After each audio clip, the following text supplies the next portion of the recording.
kõrget lendu teinud, aga näis, kuhu jõuab. Vile on igatahes antud, pall on mängus, Prantsusmaa ja Eesti noortekoondis alustanud seda kohtumist. Ja tagant läbi.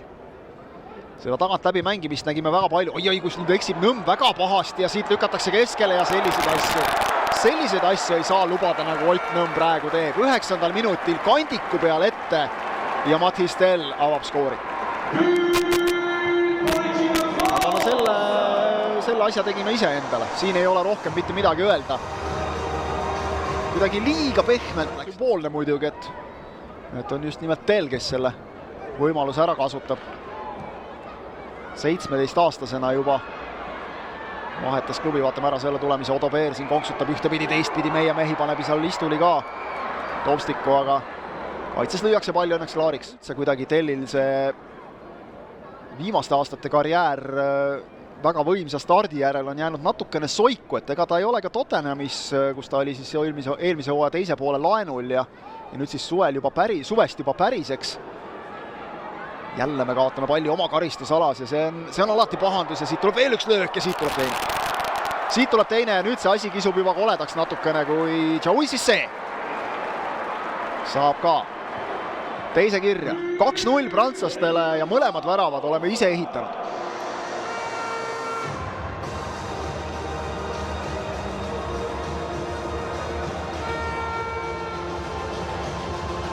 Prantsusmaa just palli kaotuse ääre peal. Koha peal natukene nüüd Christopher Käit jäi palliga hätta ja tuleb kohe liini taha sööt ka. Sealt on värava ette võimalik sööta nüüd õnneks Nõmmele otse süll. Näide sellest, et selliseid tulevikustaare, kellest veel me võib-olla midagi ei tea, võib olla kõvasti rohkem. Suvel Toulouse'ist Päles sisse 23 miljoni euro eest. Nõmm saab siin tõrje kirja. Üritab startida liini taha. Tullakse sealt ikkagi palliga jälle nagu nuga läbi või. Madal löök ja rikošett on ohtlik, aga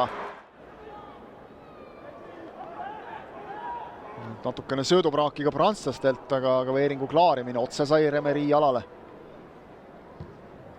Ja hea läbisööt läheb nüüd siit ja on meil õnne. Nüüd on meil õnne, et see löök läheb taevasse.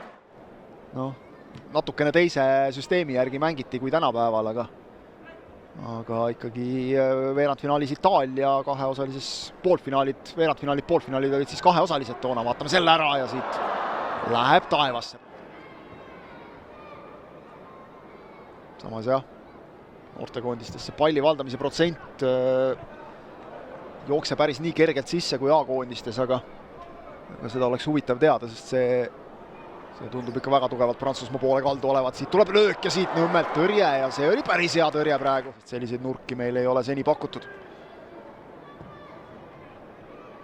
Tuleb värava peale päris hea löök. Tubli meeskond, aga ei ole päris Barcelona. Nüüd saavad need 2 minutit täis ka, kui siin on võimalus tekkimas Eesti koondisel ja siit tuleb ära esimene Eestile ka. Toni Varjund, ole õigel ajal õiges kohas, tee Rauno Sappineni ja vastaste väravavaht eksib ja me läheme väravaga riietusruumi. Pakime Prantsusmaa poistele selle ühe kaasa tühja koha pealt. Toni Varjund toob Eesti tagasi mängu.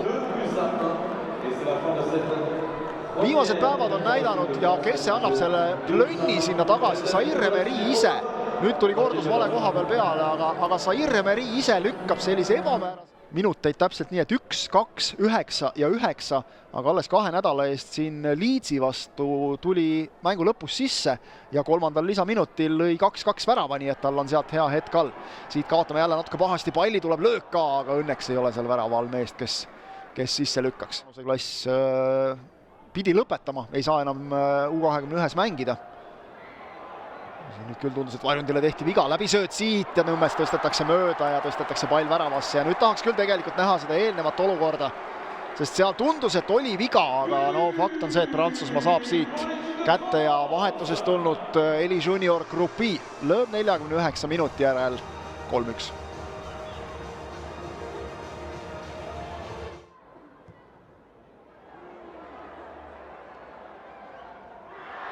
tuleb Prantsusmaa ääre pealt uuesti ja Nõmm jalatõrjega päästab, pall on lahti endiselt ja nüüd saab Vaher hästi ploki ette. Nüüd juba minnakse ilu peale välja natukene rikošett seal kaitsekandadest. See vist magab maha ka, jah, prantslased on mänginud juba kiirelt lahti nurgalöögi, aga õnneks Eesti mehed olid ka valmis. Kaugelt löök, siht on ees seal ja posti läheb see faktor.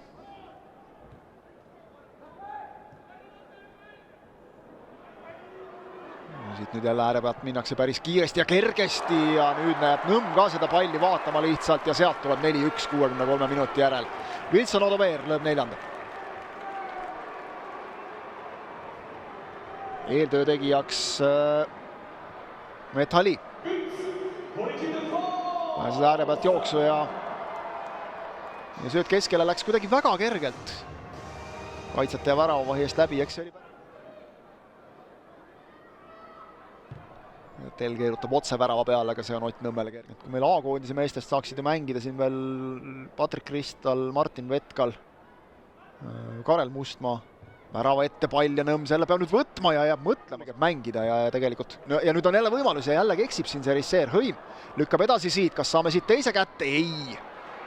Vastu Leru kohe tegi ilusti jalge vahelt ja siit nüüd annab hea läbisöödu ka ja sealt on jälle võimalus tekkimas prantslastel, värava ette pall uuesti, seal nüüd õnneks ei ole kedagi, aga on tulnud viimastel aastatel natukene nüüd tagasilööke. Bayernis mänguaeg kuivas kokku, Spursis ka, nüüd tuleb teravalt ja siit tuleb viies. Siit tuleb viies, kui me laseme niimoodi karistusalast lüüa, siis tuleb see viies. Ja Atagana saab täiesti vabalt proovida. No, otse rinna peale. Ja tuleb uuesti Prantsusmaa. Paremalt äärelt saad värava ette pall ja Nõmm jälle läheb seal mingit jalatõrjet tegema. Seda seal, aga palli Prantsusmaale laseb mängida.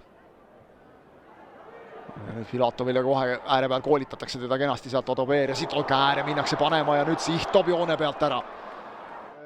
Sporditarvete tootjaga. Oi, kus siin Nõmm on eksimas, aga läheb õnneks.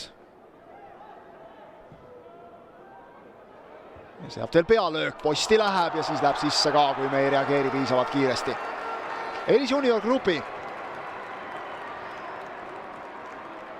Ja Odobeer täna on ikka igal pool, kus midagi juhtub. Grupi teine värav tänases mängus ja 6-1. 86. minutil.